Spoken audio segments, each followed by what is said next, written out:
Happy Friday, everybody. I'm Maria Rini from the Welcome Home team.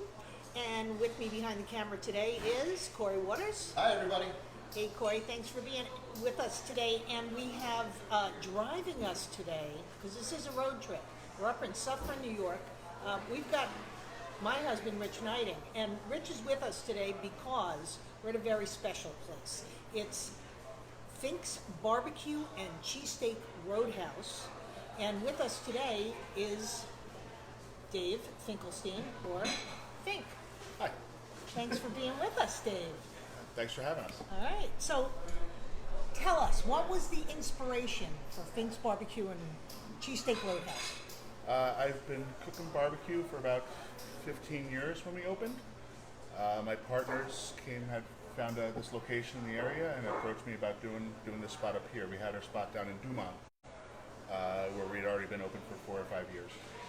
And so when the spot came available, its accessibility to the highway and just the interior was nice. You know, it was going to work for us. So we brought it up here. There had been a few spots here before where they had done barbecue, but they hadn't done it quite so well. So we. If you do say so yourself. Yeah. Yes. Yeah. It's rough because I did consult on one of them. So. But in the end, what we brought here is we tried to bring something different and tried to bring a new vibe to the place that had been here for a while. And that's what brought the cheesesteaks and a bunch of the other aspects to the menu. How long have you been here now? About 5 years. About 5 years. Super. So March comes, things have to switch up. What happened? March was one of the toughest months. March, April were really tough months of my life, basically. We got hit in this area very hard, very early. It was one of the hot spots in the world, basically, and the red zones were literally 2 minutes down the road. And so right away, we lost a lot of staff. A lot of them were afraid to come in. A lot of them lived with their parents, and their parents forbade them from coming in. And then soon after, in early April, a lot of them actually started getting sick. We transferred outside, obviously, right away. We set up our fire engine food truck outside to try and keep distance. But with all that, we still had 3 or 4 servers, and basically the entire kitchen staff got sick early on. And we sent everybody home, quarantined everybody, and one of the cooks wound up passing away in April. And so it was tough. It was a really bad few months. As we came out of it, we closed for those few weeks to let everyone kind of recuperate. And more, and we came back, and there was a lot of new staff, a lot of young people, because a lot of older folks either were afraid for coming out or they had unemployment, and a lot of these young kids didn't have unemployment, and it made it tough for the management team we had, because we had a lot of inexperienced kids in place, not knowing what they were doing. They were enthusiastic and they wanted to help, but they never worked in a restaurant before, and some of them hadn't even had jobs before, so we had to work through that. And as May and June came in, we started to kind of get our hands around it and then really be able to go forward. But the first few months were really bad. All right, so get to the happy part of the story. Right? I come here today, and even though it's pouring rain, you've got this beautiful setup outside and a great bar and picnic tables. And we've done, to cope, we did a bunch of things. Like I said, we put a food truck out at the beginning, and that was like, brought some people in. We were some of the first people to start marking the ground. Like right away, the first couple of days, we had Excel spray painted the parking lot to keep people apart. And then like 2 weeks later, you see it at Walmart. Like, oh, look at that! I thought of that. And I don't think Walmart got the idea from me clearly, but we were on the front edge of a lot of that stuff because I tried to take it seriously early on. One of the things we did was in May, I had heard that the lobstermen in Maine were having trouble selling their lobsters, and I knew that down here you couldn't even really buy a lobster. So I started driving to Maine every week and buying lobsters off the dock from the lobstermen, driving them back here, and you can get it delivered to your door every Wednesday, straight from Maine, literally straight from Maine. We'll do door-to-door service with these lobsters, and then we have fresh Maine lobster rolls, lobster bisque, and lobsters through the weekend here. So we've done that to try and make some stuff happen. We've done a fair amount of parties out in the field where, we're obviously doing crowd controls on numbers, social distancing. We ran an Oktoberfest down in New Jersey, in Franklin, New Jersey, 3 weeks ago. That was a huge success. It's a project we probably never would have undertaken if not put under the stress of this thing. What'd that look like? It was about 9 acres we had about 400 people, so everyone got kind of their own picnic table that was at least about 20 feet from everyone else's picnic table.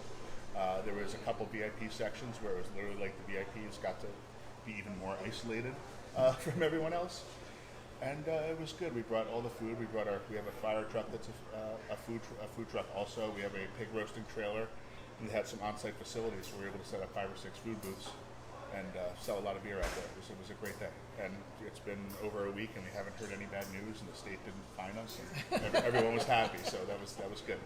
And everyone out there was actually really good about wearing their masks.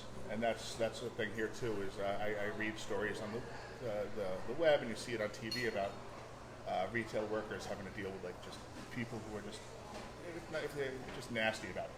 Like, it's not the workers who are making the choices, and it's been good to see with our customer base here and even at this event where people were basically fully voluntarily compliant with the masks and just wearing the masks. And then they're understanding whether they agree with it or not. It's not really the restaurants or the workers that are making the laws. It's the law. So, yeah, that's some of the upbeat stuff. Wow, yeah. So, new menu items, clearly. The whole lobster thing, Yep. right? Yeah, the whole lobster thing is a whole new menu section. We have a new website that should be starting up basically next week, which is finkslobsterrun.com. That we just really got the paperwork settled on a couple days ago. And it'll be, like I say, just fresh from Maine lobster delivery every Wednesday. We're literally driving up, and we'll drop it up at your house, a live lobster, or if you want Thursday, we'll give you a cooked lobster. So, events, lobster. Yeah. Yeah, outdoor. We have to shift going forward for the winter, so we're probably going to wind up with an awning over it. With each table will kind of have its own individual space. It probably won't do 4 walls because of the difficulty of heating it, but we're going to do 3 walls with a fire pit on the fourth side, and it'll be your own space. So it's not going to share it. The server won't even enter it until they're dropping off the food and masks, and we'll get right the heck out. And that's about it. So we're trying to make that arrangement for the winter, but that's something we're pricing out right now. But there's a lot of additional expenses for what we're doing these days. So the reason you want to stay outside because people want to be outside. A lot of people want to be outside, and to be honest, like my whole dining career of going out to eat, I prefer eating outside for the most part, unless it's like 1,000 degrees out or you're literally freezing. It's fairly pleasant. If you're dressed kind of nice and it's not too cold and breezy, it's not a bad spot to be. And I don't know if we get that worse second wave, are they going to shut down indoor dining again? And then outdoor dining is my only option. And I'm at 50% inside, so is outdoor dining really the only way I'm generating traffic, generating revenue for this business? Yeah, Yeah. gotcha. So, entertainment. You're more entertainment than ever before, it sounds like. We do music here. We've always had music. It was weird for a while because the way the state rulings were worded, we weren't sure. You were definitely allowed to have some music, but it was unclear whether you were allowed to advertise it publicly. So we couldn't really post that we were having music. We couldn't post a calendar. We couldn't post a schedule, and that got cleared up in a lawsuit like 2 weeks ago. So for now, while there's an appeal process on, we are in fact allowed to post these things.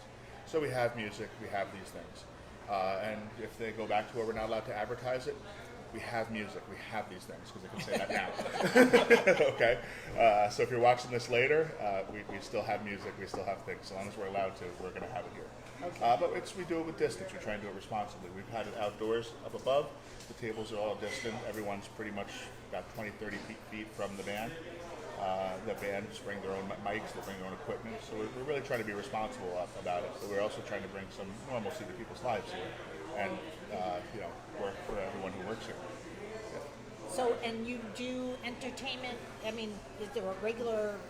We just had to stop doing our open mic because it was an outdoor event, and it's definitely not so much. And we're probably winding a lot of it down at the end of this month until we're able to do the construction we're looking for outside. But as soon as I can get outside looking right, we want to start it up again. Or if the numbers do come down, we would like to do something. If it becomes legal and prudent to do so. So, any last words you want to leave your audience with? Anything you want to tell us? Or... Well, whether you want to be crowded with COVID or not, Saturdays we're literally doing 10 times the business we are on a Tuesday. So if you don't want to wait for your table, if you don't want the cooks to be sprinting, I recommend come on a Tuesday, come on a Wednesday, come on a Thursday to encourage that we have lots of specials during the week. And that's not just us. This is every restaurant. It makes it very hard to staff and survive if everyone's coming out on Saturdays. And there's a lot of new schedules out there, so if you're in the habit of coming out Saturday, but maybe your new work schedule says it can come out on Thursday, maybe you come out on Thursday. Super. Yeah. Super. All right, so come early, come often, come early in the week and come often. Yeah. And enjoy great Yeah, we do lobster takeout. You and can check out our barbecue. menu on our website. And yeah, thank you very much. Thanks for being with us.